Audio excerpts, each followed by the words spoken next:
Thomas and the Castle. It was a fine autumn morning on the island of Sodor, and Thomas was looking forward to pulling coaches on his branch line. But Percy was telling ghost stories. My driver saw the ghost train last night. They say that it appears to engines once in a while as a warning of trouble ahead.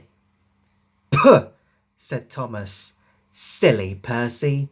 Really useful engines don't have time for ghost stories. I'm not scared.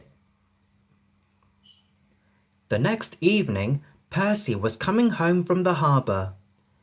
He was humming along the rails, almost to Crow's Farm crossing.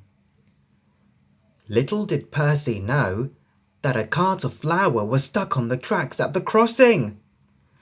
Percy came upon the cart swiftly in the dark. He smashed it to smithereens in a billowing cloud of white flour. When the dust cleared, Percy was a ghostly white. Phew, said his driver. I'm glad no one was hurt, Percy.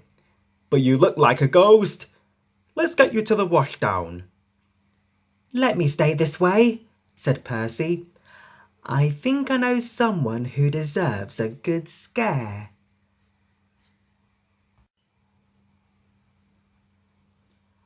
On the way home, Percy came upon Toby and convinced him to help scare Thomas. Toby pulled into the yard first and told Thomas, Percy's had an accident! Just then, ghostly Percy rolled up, making an awful moaning and clanking sound. Thomas was so scared he hurried out of the yard. Percy and Toby had a good laugh. That will teach Thomas to say I'm a silly engine, said Percy with a smile. Thomas soon figured out that Percy was only fooling him about being a ghost. And after a couple of days later, when James came home with another scary story, Thomas thought the other engines were still playing tricks on him. I saw spooky lights floating around Rolf's castle tonight, said James. But that castle has been abandoned for years, said Gordon. Maybe it's a ghost, guessed Percy. Pish posh, said Thomas. You won't fool me again. A week went by, and Thomas forgot about silly ghost stories. Until he met Bill and Ben at the crossing one morning.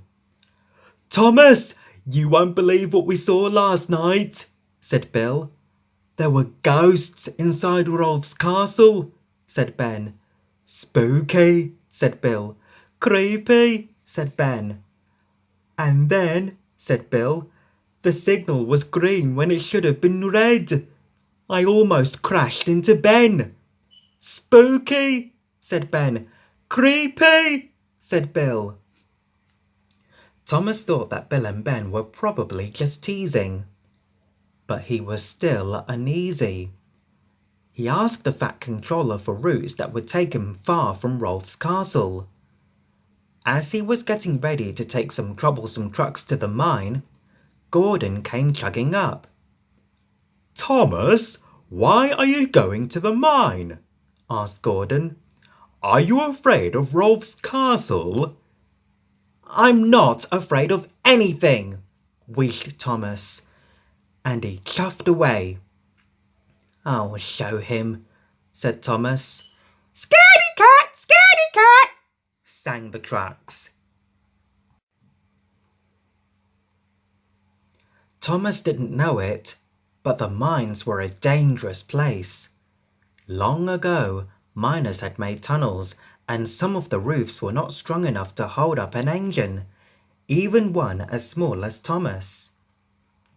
There were danger signs everywhere, but Thomas was still stung by Gordon's and the truck's taunts. I'm not afraid of a silly old sign, thought Thomas.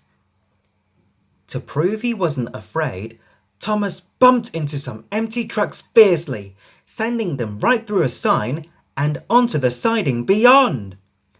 Thomas foolishly followed the trucks right onto the dangerous siding.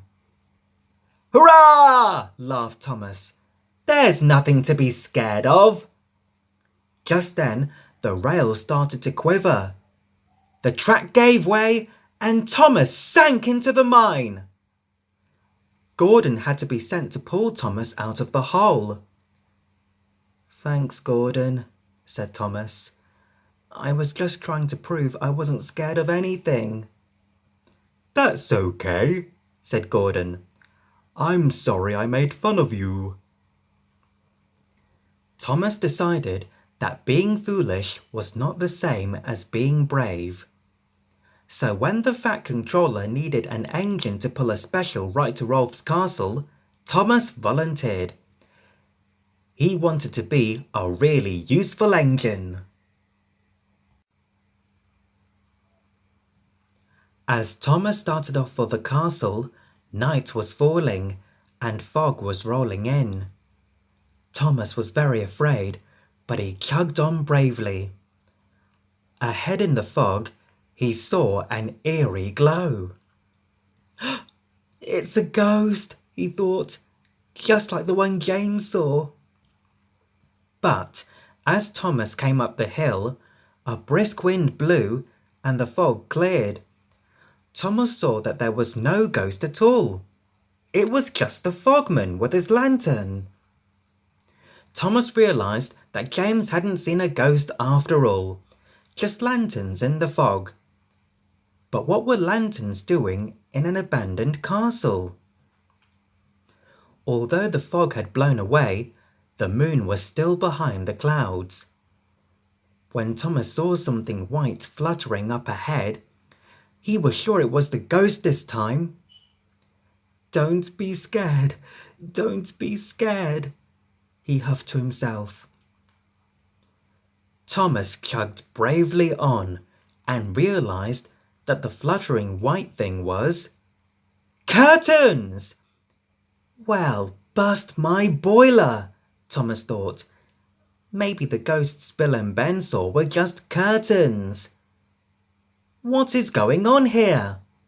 It was all a mystery. When Thomas approached the signal near the castle, it was flashing red, then green, then red again. "That's funny," said Thomas to the signalman.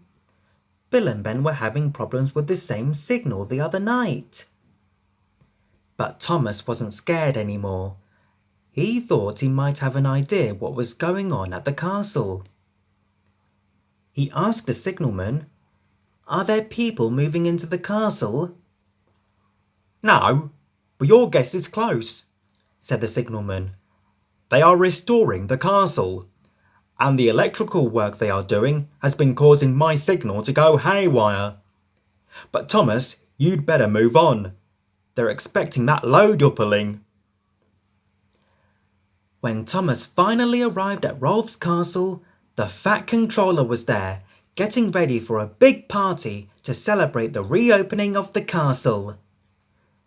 Thomas was relieved that there was nothing to be scared of after all. He was also proud to have figured out the mystery. "Thomas," said the Fat Controller, "you have been brave and clever. You are a really useful engine."